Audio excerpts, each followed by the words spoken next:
Hello मित्रांनो, मी मच्छिंद्र सकटे पुन्हा एकदा एक वेगळा विषय घेऊन आपल्यासमोर येतोय. आज जो मी विषय आपल्याकडे घेऊन आलोय तो विषय म्हटलं तर अतिशय इंटरेस्टिंग विषय आहे. आपण हे गाणं ऐकलं असेल, ए इल्लू इल्लू क्या है. मला असं वाटतंय की सौदागर नावाचा एक सिनेमा आलेला होता आणि या सौदागर सिनेमातलं हे गाणं आहे. राजकुमार आणि दिलीप कुमार यांच्यावरती हे गाणं रेकॉर्डिंग झालेलं आहे. आणि ये इल्लू इल्लू क्या है असं हे गाणं होतं आणि त्याचं उत्तर मिळतं की इल्लू का मतलब आय लव्ह यू, अशा पद्धतीचं ते उत्तर आहे. पण इथं काय मी आय लव्ह यू वगैरे असं काय म्हणणार नाही आहे. आय लव्ह इंडिया म्हणता येईल. पण आज मी विषय घेऊन येतोय तो म्हणजे ये ईडी ईडी क्या है. कारण अलीकडं काही दिवसामध्ये आणि वारंवार आपण गेल्या काही वर्षामध्ये सातत्यानं ईडी ईडी ईडी हा विषय ऐकत असतोय. T V channel, news channel उघडलं, पेपर वर्तमानपत्र उघडलं तरीसुद्धा विषय ईडीचा असतोच. ब्रेकिंग न्यूज, ईडी चौकशी, ईडीचा छापा, ईडीची चौकशी आणि मग त्याचा परिणाम म्हणून बाकीच्या सगळ्या गोष्टी मग आहेतच. हे जे ईडी ईडी ईडी आहे हे सगळं बघून मी ज्या समाजामध्ये काम करतो, मी ज्या लोकांच्या मध्ये काम करतो ते लोक सगळे भटके, विमुक्त, दलित, मातंग, आदिवासी या अशा सगळ्या कष्टकरी समाजातले लोक असल्यामुळं त्यांचा आणि या ईडी याचा कधीही संबंध आलेला नाही, कदाचित येणार पण नाही. पण मला असं वाटतं की या चळवळीमध्ये काम करणारे जे लोक आहेत त्यांना सुद्धा हे समजलं पाहिजे की हे ईडी ईडी काय आहे. आणि म्हणून मी त्यांच्यासाठी हा व्हिडिओ बनवतोय आणि त्यातून त्यांना ईडी, व्हॉट इज ईडी हे सांगण्याचा मी प्रयत्न करतोय. मित्रांनो, एक लक्षात घ्या, जगातलं कोणतंही राष्ट्र किंवा जगातला कोणताही देश जर आपण बघितला तर त्या देशाची सगळ्यात महत्त्वाची आणि टॉपची प्रायोरिटी जर काय असेल तर त्या देशाची सुरक्षितता, त्या राष्ट्राची सुरक्षितता. आणि एखाद्या देशाची सुरक्षितता किंवा एखाद्या राष्ट्राची सुरक्षितता म्हणजेच त्या देशातल्या लोकांची सुरक्षितता. आणि त्या लोकांची सुरक्षिततेला सर्वोच्च प्राधान्य असतं कोणत्याही सरकारचं. आणि त्याचाच एक भाग म्हणून या लोकांच्या संरक्षणासाठी प्रत्येक राष्ट्रामध्ये काही संस्था काम करत असतात, काही इंटेलिजन्स एजन्सीज काम करत असतात की आपल्या देशामध्ये काय चाललंय, आपल्या देशातल्या लोकांचं, देशाचं काही क्रिमिनल काय वातावरण आहे, क्राईम काय घडतोय का, देशाला संकटात कोण आणतंय का, देशाला कुणी फसवतंय का, देशाला कुणी अडचणीत आणतंय का, हे सगळं बघण्यासाठी अनेक प्रकारच्या एजन्सीज जगातल्या बहुतेक सर्व देशामध्ये काम करत असतात. आणि त्यालाच आपण इंटेलिजन्स एजन्सीज असं म्हणतो किंवा गुप्तचर यंत्रणा असे आपल्याला म्हणता येईल. जगातल्या ज्या टॉपच्या इंटरनेट एजन्सीज आहेत, इंटेलिजन्स एजन्सीज आहेत, त्यामध्ये अमेरिकेच्या CIA एक उल्लेख प्रथम करावा लागतोय. अमेरिकेची जी CIA ही जी इंटेलिजन्स एजन्सी आहे त्याचा लॉंग फॉर्म आहे सेंट्रल इंटेलिजन्स एजन्सी. 1947 साली स्थापन झालेली ही संस्था आहे CIA. जशी USAची इंटेलिजन्स एजन्सी आहे CIA, त्याच पद्धतीने इंग्लंडची सुद्धा एक अत्यंत महत्त्वाची एजन्सी आहे, तिचं नाव आहे सिक्रेट इंटेलिजन्स सर्व्हिस, SIS. 1909 मध्ये हिची स्थापना झालेली आहे. फ्रान्स सुद्धा एक अतिशय महत्त्वाची इंटेलिजन्स एजन्सी आहे, तिचं नाव आहे general directorate for external security. ही फ्रान्सची DGSE ही संस्था आहे. त्याचबरोबर रशियाची सुद्धा एक महत्त्वाची इंटेलिजन्स एजन्सी आहे, मेन इंटेलिजन्स एजन्सी रशिया. चायनाची एजन्सी आहे अशीच intelligence, ministry of state security. पाकिस्तानच्याही इंटेलिजन्स एजन्सीचं नाव आपण बऱ्याच वेळा ऐकलं असण्याची शक्यता आहे आणि ते म्हणजे ISI, inter services intelligence, ISI. आणि ही ISI आणि भारतामध्ये तर या संस्थेचा सतत उच्चार होत असतो आणि ही संस्था भारतीयांच्या कानावरती सतत येत असते. अमेरिकेमध्ये, USA मध्ये आणखी एक महत्त्वाची संस्था आहे की विशेषतः इंग्रजी सिनेमामध्ये या संस्थेचं नाव बऱ्याच वेळेला येत असतात, ते म्हणजे FBI. इंग्रजी सिनेमा असेल किंवा काय मालिका असतात इंग्लिश, त्याच्यामध्ये ह्याचा उल्लेख असतो. Federal bureau of investigation, FBI. तर अशा या इंटेलिजन्स एजन्सीज आहेत की त्या देशातल्या आणि अगदी आंतरराष्ट्रीय स्तरावरती सुद्धा या संस्था लक्ष ठेवून असतात. अशाच पद्धतीचं आणखी एक महत्त्वाचं नाव आहे, ते म्हणजे इंटरपोल. इंटरपोल ही इंटरनॅशनल अशा पद्धतीची एक सर्व्हिस आहे. International criminal police organisation. जगातले 194 देश या इंटरपोल संस्थेचे सदस्य आहेत. जेव्हा जेव्हा एखादा क्राईम एखाद्या राष्ट्राचा आणि इंटरनॅशनल लेवलवरती असतो, त्यावेळेला इंटरपोलची मदत घेतली जाते आणि इंटरपोलची ही संस्था त्यांना मदत करते. 1923 साली इंटरपोलची स्थापना झालेली आहे. असो, तर या ज्या CIA असेल, SIS असेल किंवा ISI असेल, FBI असेल, या जशा जगातल्या काही टॉपच्या इंटेलिजन्स एजन्सीज आहेत, त्याच पद्धतीनं भारतामध्ये सुद्धा काही महत्त्वाच्या इंटेलिजन्स एजन्सीज आहेत. आणि त्यामध्ये जर पहिल्यांदा नाव कोणाचं घ्यायचं असेल तर ते आपल्याला IBचं नाव घ्यावं लागेल. IB म्हणजे इंटेलिजन्स ब्युरो. भारतामध्ये IBची स्थापना 1887 साली झालेली आहे. 1887 म्हणजे ब्रिटिश कालखंडामध्येच या संस्थेची स्थापना झालेली आहे. त्याच्यानंतरची संस्था आहे ती म्हणजे CBI. ED बरोबरच ज्या संस्थेचा उल्लेख आपण सातत्यानं ऐकत आलोय, वाचत आलोय, CBI म्हणजे सेंट्रल ब्युरो ऑफ इन्व्हेस्टिगेशन. 1941ची स्थापना आहे CBIची, म्हणजे ही सुद्धा ब्रिटिश कालखंडातच स्थापन झालेली आहे. तिसरी संस्था जर महत्त्वाची कुठली असेल तर ED. 1 मे 1956ला EDची स्थापना झालेली आहे. चौथी संस्था आहे महत्त्वाची संस्था रॉ.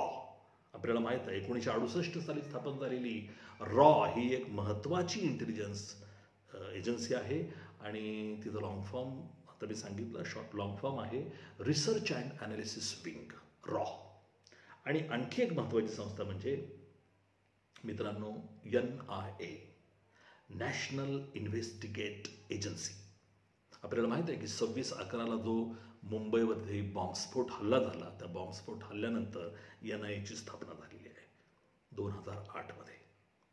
आणि आणखी एका संस्थेचा मी उल्लेख करतो, NCB. 1986मध्ये स्थापन झालेली ही एक संस्था आहे आणि हिचा लॉंग फॉर्म आहे नॉर्कोटिक्स कंट्रोल ब्युरो.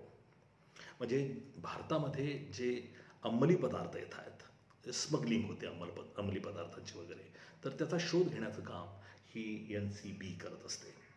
आपल्याला माहीत असेल की मी आणखी बोलेन ते सुशांत सिंग राजपूतच्या आत्महत्येनंतर NCBचा उल्लेख आलेला होता. मित्रांनो, ह्या आपल्या भारतातल्या काही टॉपच्या इंटेलिजन्स एजन्सीज आहेत आणि या सगळ्या एजन्सीमध्ये चर्चेमध्ये जर कुठली एजन्सी असेल तर ती अर्थातच ED. आणि म्हणून आपण ED क्या है याची चर्चा करणार आहोत. मित्रांनो, ED या शब्दाचा लॉंग फॉर्म आहे एन्फोर्समेंट डिपार्टमेंट. त्याला असंही म्हणतात डायरेक्टोरेट ऑफ एन्फोर्समेंट. खरं म्हणजे ED जी आहे संस्था, ही EDच्या संस्थेचा गरिबांना काहीही धोका नाही आहे. ही संस्था धाड टाकते,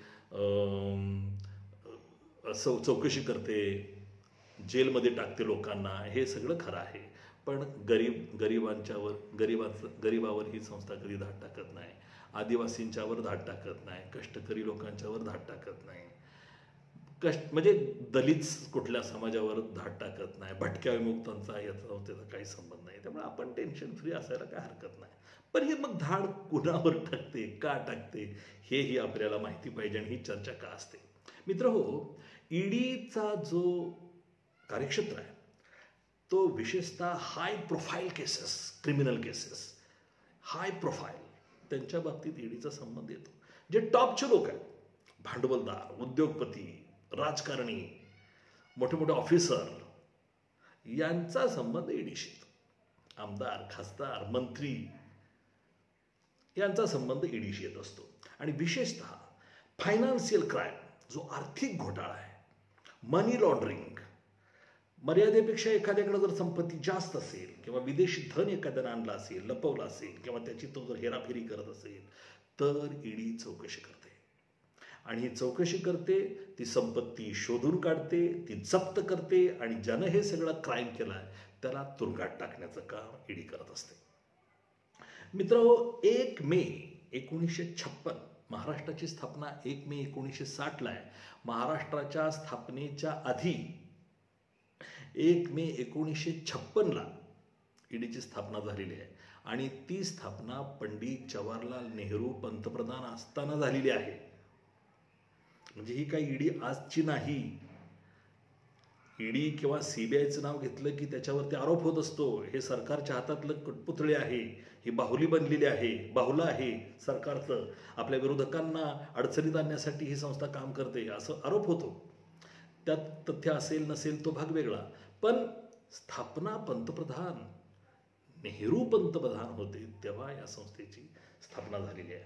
या संस्थेचं मुख्य कार्यालय आहे ते अर्थातच राजधानी दिल्लीत आहे आणि दिल्ली शिवाय जी या संस्थेची जी कार्यालय आहेत ती कार्यालयं अर्थातच मुंबई, चंदीगड, चेन्नई आणि कलकत्ता या ठिकाणी आहेत. याची आणखी सब ऑफिसेस सुद्धा आहेत. देशभरातल्या अनेक ठिकाणी मग त्याची इतरही ऑफिसेस आहेत. मित्रांनो, थोडक्यात सांगायचं झालं तर ईडी ही जी संस्था आहे ही संस्था आर्थिक व्यवहाराची, विशेषतः गैरव्यवहाराची चौकशी करते. मनी लॉन्ड्रिंग जो व्यवहारामध्ये आहे, आर्थिक व्यवहार, त्याची ही संस्था चौकशी करते. विदेशात कोणाची संपत्ती आहे, विदेशातून कुणी काय इकडे घेऊन येत आहे इल्लिगल मार्गाने, बेकायदेशीररित्या, त्याची ही संस्था चौकशी करते. विदेशी मुद्रा कोणाकडे आहेत, कशा पद्धतीनं आलेत याची चौकशी ही संस्था करत असते. ईडी चौकशी करते. तर या सगळ्या क्राईमचा, या सगळ्या बेकायदेशीर कृत्यांचा शोध घेणे, ती संपत्ती जप्त करणे आणि ज्यानं हे सगळं केलंय त्याला अटक करणे, या सगळ्या कारवाया ही ईडी करत असते, ईडीचं कार्यालय करत असते. मित्रांनो, सीबीआय आणि ईडी या दोन्हीही हाय प्रोफाईल अशा पद्धतीच्या केसेसमध्ये यांचा सगळा सहभाग असतो. आपल्याला माहीत आहे की हाय प्रोफाईल किंवा वादग्रस्त अशा पद्धतीच्या ह्याच्यामध्ये या संस्था काम करतात. सीबीआय ज्या चौकशी केलेली आहे सीबीआयनं, त्याच्यामध्ये 2G स्पेक्ट्रम घोटाळा, आपल्याला माहीत आहे की मनमोहन सिंग पंतप्रधान होते त्यावेळेला हा घोटाळा झाला होता. हजारो कोटींचा, लाखो कोटींचा घोटाळा झाला होता मनमोहन सिंग प्राईम मिनिस्टर असताना. सत्यम घोटाळा, हजारो कोटींचा घोटाळा, सीबीआयकडे तपास होता. बोफोर्स केस, बोफोर्स घोटाळा, की ज्या घोटाळ्यामुळं अक्षरशः राजीव गांधींना पंतप्रधान पदाचा सत्ता गमावी लागली, बोफोर्स घोटाळा. आणि VP सिंग यांना सत्तेत आणलं, पंतप्रधान बनवलं, त्याला कारणीभूत असणारा हा घोटाळा म्हणजे बोफोर्स घोटाळा. येडियुरप्पाचा खाणीतला घोटाळा, येडियुरप्पा हे सीबीआयकडे होते. सुशांत सिंग राजपूतची आत्महत्या, सीबीआय फक्त आर्थिक घोटाळ्याचं काम बघत नाही. सीबीआय जी आहे ती खून असेल, दंगली असतील किंवा इतर चोरी, बलात्कार अशा मोठ्या मोठ्या केसेस आहेत त्याच्यामध्ये सीबीआय लक्ष घालत असते. हाथरस घटना परवा जी घडली, एका दलित मुलीची बलात्काराने हत्या झाली, तो प्रकरण हाथरसचं सीबीआयकडेच होतं. आणि अगदी काल परवा महंत नरेंद्र गिरी महाराज प्रयागराजला संशयास्पद मृत्यू झाला, तेही प्रकरण सीबीआयकडेच आहे. इंद्राणी मुखर्जी, पीटर मुखर्जी, आपल्याला माहीत असेल INX मीडियाचे CEO ही इंद्राणी, स्टार इंडियाचे मालक हे मुखर्जी, तर त्यांची मुलगी शीना बोरा मर्डर केस जी झाली होती ती सीबीआयकडे होती. सांगायचं म्हणजे अशा हाय प्रोफाईल केसेसमध्ये सीबीआय लक्ष घालत असते. सीबीआय जी आहे ती कोणत्याही प्रकरणामध्ये, म्हणजे सगळ्या प्रकारच्या, हत्या असेल, दंगली असतील किंवा आर्थिक घोटाळे असतील, त्यामध्ये सीबीआय सुद्धा लक्ष घालू शकते. पण सीबीआय जे आहे ते एखाद्या राज्यामध्ये जर चौकशी करायची असेल, इन्क्वायरी करायची असेल, तर त्या राज्याच्या परवानगीशिवाय सीबीआय त्या राज्यात चौकशी करू शकत नाही. राज्य सरकार जर म्हणलं या प्रकरणाची चौकशी सीबीआय कडून होऊ द्या, तर सीबीआय त्या राज्यामध्ये चौकशी करते.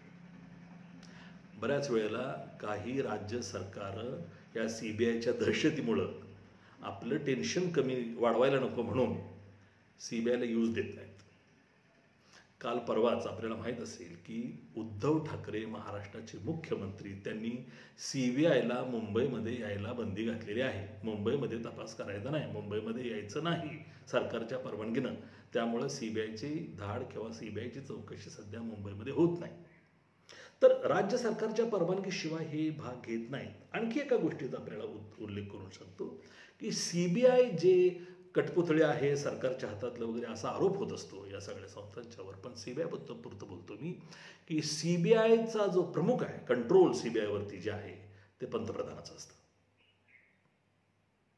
सीबीआयचं कंट्रोल एक पंतप्रधान, दुसरं कंट्रोलचं नाव कोण असेल तर विरोधी पक्षनेता, म्हणजे ज्याची सत्ता असेल त्याच्या विरोधात जो आहे तो पण सीबीआयशी संबंधित असतो. आणि तिसरं नाव आहे सुप्रीम कोर्टाचा जज, जस्टिस ऑफ सुप्रीम कोर्ट. ही 3 माणसं सीबीआयचं कंट्रोल करत असतात.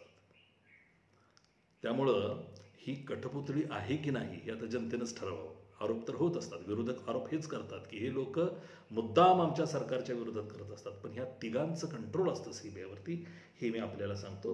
विशेषतः आंतरराष्ट्रीय किंवा राष्ट्रीय पातळीवरचे आर्थिक घोटाळे, हत्या आणि भ्रष्टाचाराच्या अनुषंगानं सीबीआय काम करत असते आणि ईडी सुद्धा काम करत असते. पण ईडीचं काम फक्त आणि फक्त आर्थिक घोटाळे, फायनान्शियल क्राईम यामध्येच ईडी लक्ष घालत असते. मित्रांनो, ईडी एन्फोर्समेंट डिपार्टमेंट, एक आपण लक्षात घेऊया की कोणताही देश कसा चालतो. नोटा छापून देश चालत नाही. देश चालतो ते लोकांच्याकडून येणाऱ्या टॅक्सवरती.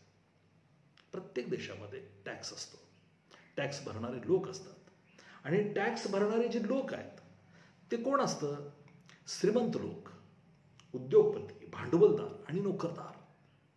हे जे लोक आहेत हे लोक आपल्या संपत्तीमधला टॅक्स देत असतात, टॅक्स भरत असतात.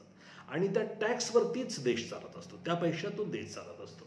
नोटा छापून देश चालत नाही, नाहीतर मग कुठल्याही देशाने नोटा छापल्या असत्या. पण तसं नाही आहे. मित्रांनो, 5 लाखापेक्षा जर एखाद्याचं उत्पन्न कमी असेल तर त्याला टॅक्स नाही.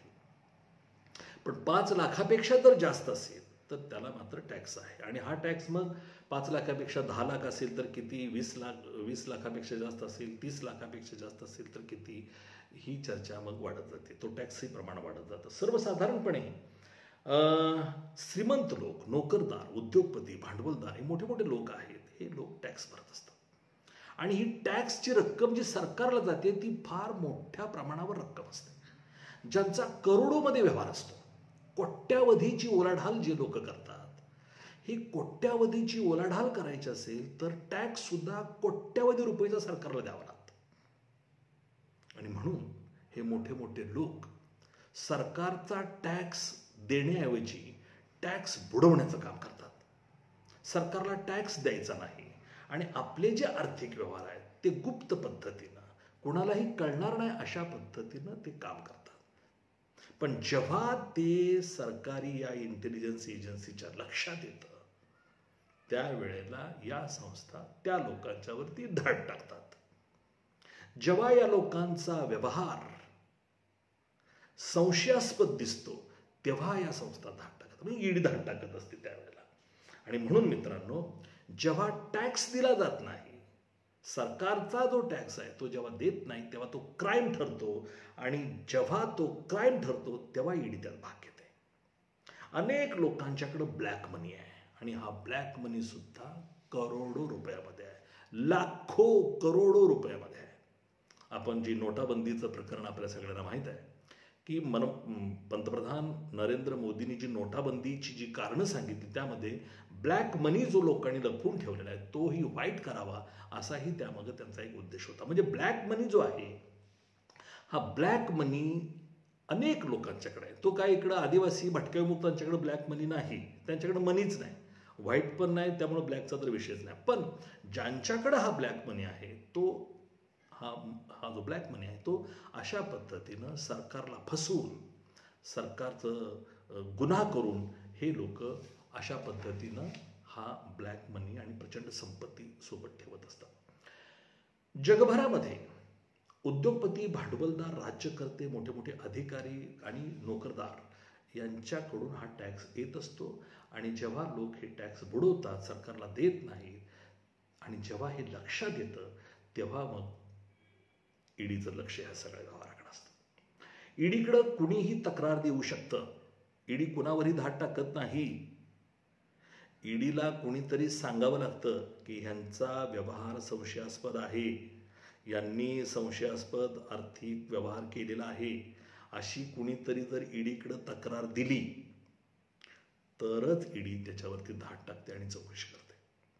त्याचबरोबर कधी कधी ईडीकडे हायकोर्ट किंवा सुप्रीम कोर्ट सुद्धा ईडीला सांगतं तुम्ही चौकशी करा, आणि त्यावेळेला ईडी त्याच्यात भाग घेते. म्हणजे ईडी उगीच उठली आणि गेली कोणावर तरी धाड टाकली असं होत नाही. अशी सिस्टीम नाही. कुठंतरी पाणी मुरत असेल तरच तिथं ईडी लक्ष घालते. आणि ईडीचं लक्ष असतं, सीबीआयचं लक्ष असतंच, ह्या ज्या सांगितलेल्या इंटेलिजन्स एजन्सीज आहेत या सगळ्यांचं लक्ष असतं. आपल्या माहितीसाठी सांगतो की 10 लाखापेक्षा जास्त जर तुम्ही आर्थिक व्यवहार केला बँकेशी संबंधित तरी सुद्धा संशय येऊ शकतो. 10 लाखापेक्षा समजा तुम्ही कॅश काढली किंवा काही कोटीत कॅश काढायला लागला तुम्ही, तर लक्ष जातं आणि या संस्था तिकडे लक्ष देतात. मित्रांनो, एकंदरीत जर का आपण विचार केला तर लोकांकडे अनपेक्षित संपत्ती जेव्हा येते असं वाटतं किंवा मोठ्या प्रमाणावर आहे असं वाटतं, तेव्हा ईडी त्याची चौकशी सुरू करते. बँकेमधले व्यवहार जेव्हा संशयास्पद वाटतात, इन्कम टॅक्समधले व्यवहार जेव्हा एकमेकाशी जुळत नाहीत, काहीतरी झोल आहे असं वाटतं, तेव्हा किरीट सोमय्यासारखी अशी हुशार चाणाक्ष माणसं की जी वेगवेगळ्या पक्षात आहेत अशी माणसं त्याच्यात लक्ष घालतात, अभ्यास करतात आणि मग ते ईडीकडं तक्रार करत असतात. आता भावना गवळी लोक म्हणतात शिवसेनेच्याच लोकांच्यावरती धाड पडायला लागलेली आहे, ते प्रताप सरनाईक किंवा अनेक प्रकरणं आहेत, ती भावना गवळी आहे. भावना गवळीच्या घरामध्ये कपाटात 17 कोटी रुपये सापडले. मग कितीही मोठी व्यक्ती असली 17 कोटी रुपये घरात असं कपाटात कोण ठेवल? मग ही 17 कोटी आली कुठून? ईडी फक्त म्हणते हे आले कुठून ते सांगा. तुम्ही व्यवस्थित सांगितलं आणि ते पटण्याजोगं असेल तर ते निघून जातं. पण जेव्हा ही रक्कम त्या माणसाला व्यवस्थित सांगता येत नाही, त्यावेळेला मग ही माणसं एकतर ॲडमिट होतात किंवा बेपत्ता होतात, फोन स्विच ऑफ करून गायब होतात. तर भावना गवळीचं हे असं प्रकरण आहे. प्रताप सरनाईकांचंही तसंच आहे. अनेक आहे. एकनाथ खडसेंचंही तेच आहे. एकनाथराव खडसे जे आहेत त्यांनी एक प्लॉट घेतला आहे पुणे पिंपरी चिंचवडमधल्या MIDC मध्ये. तो प्लॉट कसा घेतला त्याचं तुम्ही स्वच्छ शब्दात आम्हाला सांगा की हा प्लॉट तुम्ही कसा घेतला, त्याच्यात काय गैरव्यवहार झाला नाही हे तुम्ही सिद्ध करा. ते सिद्ध केलं की विषय संपला. तुम्ही जर ते सिद्ध करू शकला नाही तर मग तुम्हाला गायब होण्याशिवाय दुसरा काय पर्याय राहत नाही. एकंदरीत करोडो रुपयांचा व्यवहार जे लोक करतात त्यांना फक्त ईडी म्हणते की तुम्ही पैसे काढले कसे, तुम्ही पैसे आणले कुठून, कुठले पैसे कसे आले ते आम्हाला सांगा. अशा पद्धतीचा हा एक आर्थिक शोध असतोय आणि त्या पद्धतीनं हा सगळा व्यवहार होत असतो. मित्रांनो, ईडी ज्या लोकांची चौकशी करते त्यामध्ये ए राजा 2G स्पेक्ट्रम घोटाळा, हजारो कोटींचा, लाखो कोटींचा घोटाळा. ए राजा, ती कळमनुरी का काय कळमोरी कोणीमुळी होती एक, ती त्याच्यात प्रकरणात अडकली. पी चिदंबरम, एकेकाळचे अर्थमंत्री मनमोहन सिंगाच्या काळातले, त्यांची ईडी चौकशी करते. एकेकाळचे मुख्यमंत्री जम्मू काश्मीरचे फारुख अब्दुल्ला, त्याची ईडी चौकशी करते. पण हे फक्त राजकारण्यांची चौकशी होते असं नाही. हर्ष मंदार दिल्लीमधलं एक असंच मोठं प्रस्थ आहे जे स्वयंसेवी संस्था चालवतात, NGO आहे त्यांची. पण या NGOचा कारभार करोडो रुपयांचा आहे आणि हा कारभार सुद्धा मनी लॉन्ड्रिंगशी संबंधित आहे अशा संशयातून हर्ष मंदार या सामाजिक कार्यकर्त्याची सुद्धा ईडी चौकशी करत आहे. सुशांत सिंग राजपूत प्रकरण, सुशांत सिंग राजपूतच्या प्रकरणाला अनेक पदर होते. त्याचा संशयास्पद मृत्यू झाला म्हणून CBIनं त्याच्यामध्ये भाग घेतला. त्याचा आर्थिक उलाढाल, त्याने एकाच वेळेला पैसे काढले त्याच्या खात्यावर म्हणून ईडी पण त्याच्यामध्ये घुसली. आणि हे अंमली पदार्थाशी संबंधित प्रकरण आहे म्हणून त्याच्यामध्ये मगाशी सांगितलेली जी NCB आहे ती NCB नॉर्कोटिक्स कंट्रोल ब्युरो त्याच्यामध्ये ते उतरलं सुशांत सिंह राजपूतच्या प्रकरण। आणखी मोठी नावं आहेत, नीरव मोदी, ललित मोदी, मेहुल चोक्सी, विजय मल्ल्या, ही मंडळी करोडो, एक दोन नव्हे हजारो कोटींचा घोटाळा करून देश सोडून निघून गेलेले आहेत। अर्थातच आर्थिक घोटाळा केल्यामुळं ईडी यांची मागं लागलेली आहे, ईडी चौकशी करते। याशिवाय वर्षा राऊत, शिवसेनेचे संजय राऊत त्यांची मिसेस, तिच्याही मागे ईडी लागलेली आहे। PMC बँक घोटाळा, पंजाब महाराष्ट्र बँक घोटाळा, ईडी चौकशी करते। आणि किरीट सोमय्याने तर सांगितलंय की डिसेंबरपर्यंत असं होणार आहे की या सरकारमधले निम्म मंत्री एक तर दवाखान्यात असणार, नाहीतर जेलमध्ये असणार, नाहीतर गायब असणार।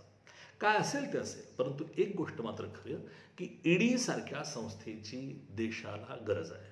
ईडी CBI ती गरजेची गोष्ट आहे, गरजेची संस्था, ही इंटेलिजन्स एजन्सी आहे, त्याची गरिबाला काही त्याचा प्रॉब्लेम नाही आहे। जे हे धनदांडगे लोकांना फसवतात, देशाला फसवतात, संस्था लुबाडतात, संस्था मोडीत काढतात, भंगारमध्ये संस्था जातात, लोकांच्या गोरगरिबांच्या कडून पैसे घेऊन संस्था स्थापन करायची, तिचे सगळं शोषून घ्यायचं सगळं त्यातलं भांडवल आणि पुन्हा ती संस्थेचं भंगार करून टाकायचं, हा उद्योग गेली अनेक वर्ष फक्त महाराष्ट्रात नाही संपूर्ण भारतभर सुरू आहे। आणि अशा पैशातून हे लोक श्रीमंत होत आहेत, प्रचंड संपत्ती मिळवत आहेत, ती संपत्ती पुन्हा राजकारणात वापरतात, त्यातून आमदार होतात, खासदार होतात, मंत्री होतात, पुन्हा पैसे मिळवतात, पुन्हा त्यातनं संस्था उभा करतात, पुन्हा ती संस्था बंद पाडतात। अक्षरशः करून खाण्याऐवजी मोडून खाण्याकडे या सगळ्या राज्यकर्त्यांची आणि अधिकाऱ्यांची ही सगळी जी काय चाललेली आहे कसरत आणि हा सगळा जो धंदा चालू आहे, व्यवहार चालू आहे, या व्यवहारांची चौकशी ईडी करत असते। आणि म्हणून भारतासाठी ईडी अतिशय महत्त्वाची आहे। ईडीचा गैरव्यापार फक्त आता मोदी करतायत, मोदींच्यामुळेच असं होतंय असं नाही। मनमोहन सिंगाच्या काळात सुद्धा ईडीची चौकशी झाली, ईडीकडून चौकशी झाली आहे।